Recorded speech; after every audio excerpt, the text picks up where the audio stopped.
रणवीर सेना विचारधारा है जिसको लगता है कि वर्चस्व हमारा है, जमींदारी हमारी रहे। आज के संदर्भ में कहें तो शैक्षणिक संस्थान हमारे रहे, जॉब अपॉर्चुनिटीज हमारी रहे। मेरा स्वेटर उतार दिया है ना, मेरे दोनों स्वेटर को फाड़ दिया गया पुलिस के संरक्षण में। वो मॉब क्या कह रही है, भूमियार है, ठाकुर है, ब्राह्मण है। इसका मतलब क्या है कि उनको ये होने का खाली गर्व नहीं है, उनको पता है कि पुलिस की मौजूदगी में भी वो मुझे और मेरे साथियों को शायद मार भी दे तो भी न्याय नहीं मिलेगा। आप जातिवाद के खिलाफ बोलती हैं, दूसरी तरफ आप टाइटल लगाई हुई हैं, तो आपको नहीं लगता? मेरा तो टाइटल नहीं है सर, मेरा सरनेम नहीं है, ये मीडिया चला रही है। मेरा नाम खाली अंजलि है। चल रहा है अंजलि शर्मा, मीडिया चला रही है, मेरा कोई सरनेम नहीं है। आधार कार्ड से लेकर आई कार्ड से लेकर 10th के सर्टिफिकेट में। आपके पक्ष में अगर बिल लेकर नहीं आती है तो फिर क्या लगता है, प्रदर्शन फिर से करेंगे आप लोग या फिर इतना भूल जाएंगे सब चीज? बिल्कुल नहीं भूलेंगे। मैं वही तो कह रही हूँ कि ये भी लड़के लाए थे।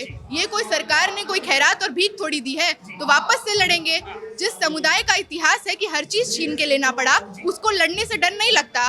90 में भी ये बौखलाहट दिखी जब वीपी सिंह ने कहा कि 27% ओबीसी रिजर्वेशन लागू होगा। देश का अपर कास्ट सड़क पे था ये कहते हुए कि खुद को आग लगा लेंगे। आज इससे अलग बौखलाहट नहीं है। ये जो बौखलाहट है इसका सीधा सीधा मतलब ये है कि देश में इतना जहर भर दिया गया है कि उनको नहीं समझ आ रहा कि एक तबके को अधिकार देना उनका अधिकार छीनना नहीं है और दमन करना उनकी बाप की बपौती नहीं है। किसी को दबाना, किसी को कुचलना उनका जन्मसिद्ध अधिकार नहीं है। लगातार मोदी सरकार के खिलाफ सवाल उठाते हैं। इस सरकार की कोई उपलब्धि आपको लगती है कि सरकार ने ये बहुत बेहतर किया हो, अगर शिक्षा के स्तर पर भी देखा जाए? बिल्कुल नहीं। लगातार फंड कटौती हुई है, लगातार हमारे इंस्टीट्यूशंस को प्राइवेटाइज कर दिया गया है। जब आप सीयूईटी जैसा एंट्रेंस लगते हैं तो आपने तो गेट पे पहले ही ताला मार दिया। कौन कोचिंग ले पाएगा? आपने पहले ही कह दिया कि रिक्शा चालक की औलाद हो तो सपना मत देखना था कि इंद्र विश्वविद्यालय आ पाओगे।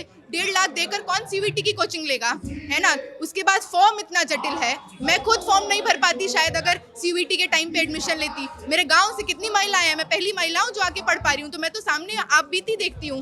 फॉर्म इतना जटिल है, साइबर कैफे जाके भरवाइए। गलती से भर भी लोगे, एंट्रेंस भी दे दोगे, एंट्रेंस क्लियर करके अगर इतनी हिम्मत है कि आ जाओगे इंस्टीट्यूशन में बैठने, वहां पे तुम्हारे साथ वाइवा नंबर नहीं मिलेगा, प्रेजेंटेशन में नंबर। बिल्कुल, क्लास में टीचर खुले रूप से कहते हैं आप सवाल करिए, आपको बोला जाएगा कि अच्छा इस जाति से हो, हाँ तुम तो राजनीति करोगे, अच्छा तुम्हारा मन तो बढ़ ही जाएगा।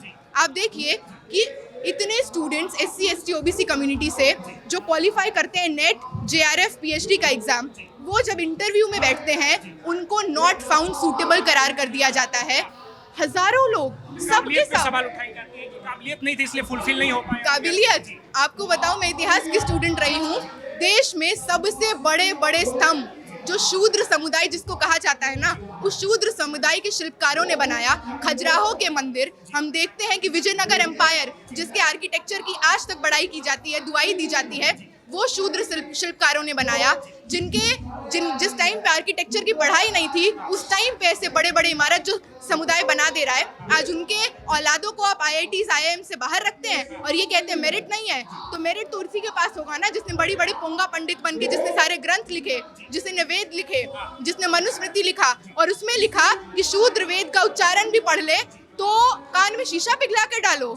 तो वर्तमान में तो देश संविधान से चल रहा है, तो आप बार बार अतीत का जिक्र क्यों करते हैं? क्योंकि ये वो सरकार है जो बार बार आपको अतीत में ले जाना चाहती है। इस सरकार के MLA MP का बयान है कि देश में संविधान की जगह मनुस्मृति ले आओ, तो हम तो इनकी बातों को दोहरा रहे हैं क्योंकि इनसे डर लगता है। मनुस्मृति आएगा तो देश का क्या हाल होगा। इतने सालों की लड़ाई, चाहे वो सावित्रीबाई फुले हो, अंबेडकर हो, पेरियार हो, फातिमा शेख हो, ऐसे तमाम लोगों की लड़ाई फालतू हो जाएगी, खराब हो जाएगी। इतना लड़ के जो समाज आगे आया वो तो वापस पीछे ले जाने की बात तो वो कर रहे हैं, हम तो इनके खिलाफ लड़ रहे हैं। सवाल ये होगा कि जैसे आपने कहा कि जाति देखकर भेदभाव करते हैं प्रोफेसर, कई ABVP के छात्र कहते हैं कि जो लेफ्ट की आइडियोलॉजी विचार रखने वाले प्रोफेसर है वो हमारे साथ भेदभाव करते हैं। पहले उनका प्रिपेयर रहता है माइंड की ये किसी और विचारधारा के हैं तो इनको थोड़ा डिस्क्रिमिनेशन किया जाता है। सर हम तो यूनिवर्सिटी में लेफ्ट होके नहीं आए थे, आके होते हैं। आके आप तय करते हैं कि आपको इतिहास के किस तरफ होना है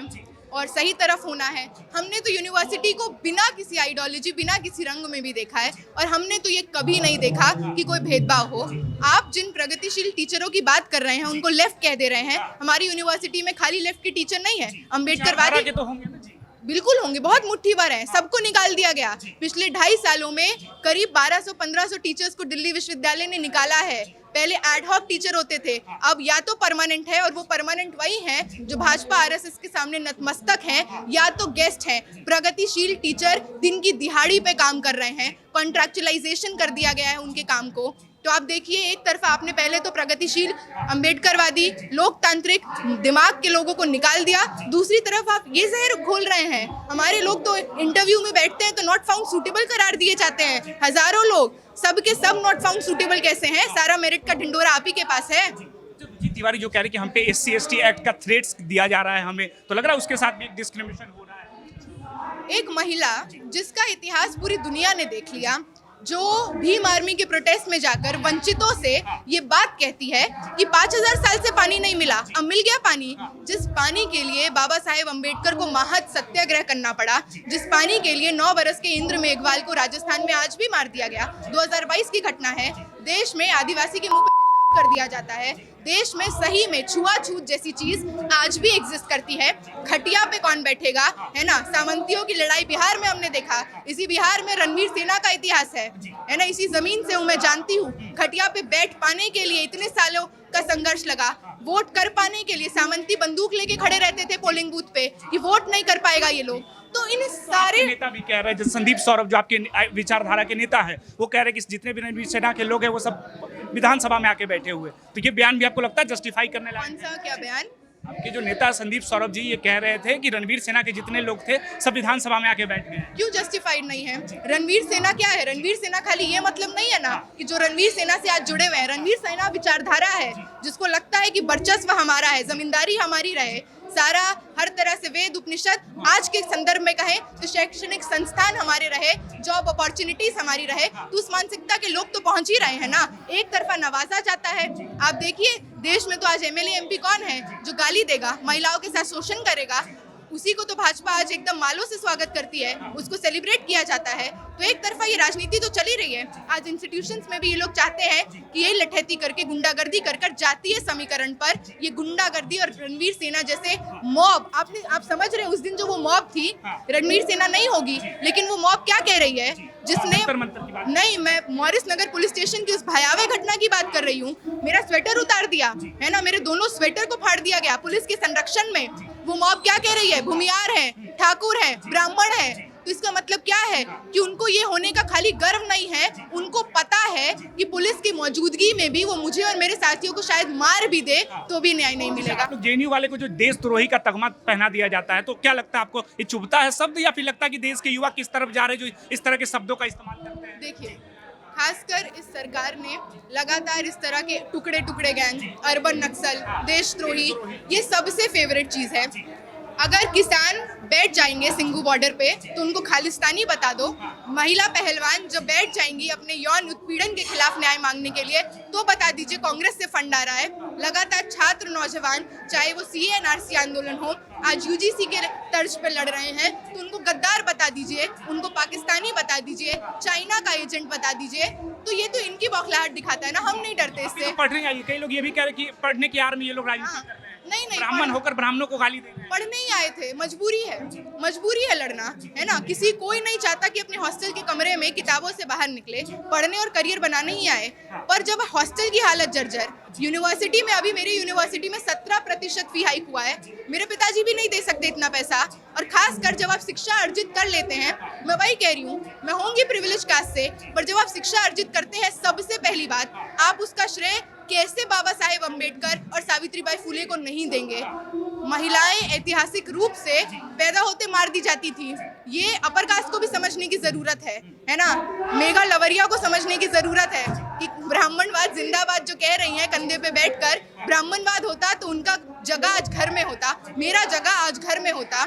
तो ये एक तरह से उन लोगों की लड़ाई रही है। आप जातिवाद के खिलाफ बोलती हैं, दूसरी तरफ आप टाइटल लगाई हुई हैं, तो आपको नहीं लगता? मेरा तो टाइटल नहीं है सर, मेरा सरनेम नहीं है, ये मीडिया चला रही है, मेरा नाम खाली अंजलि है, मेरा शर्मा नहीं है, मेरा नहीं है, हर जगह चल रहा है अंजलि शर्मा, मीडिया चला रही है, मेरा कोई सरनेम नहीं है। आधार कार्ड से लेकर आई कार्ड से लेकर 10th के सर्टिफिकेट में है ना, शायद उस समय इतनी चेतना ना हो, पर मेरा सरनेम नहीं है।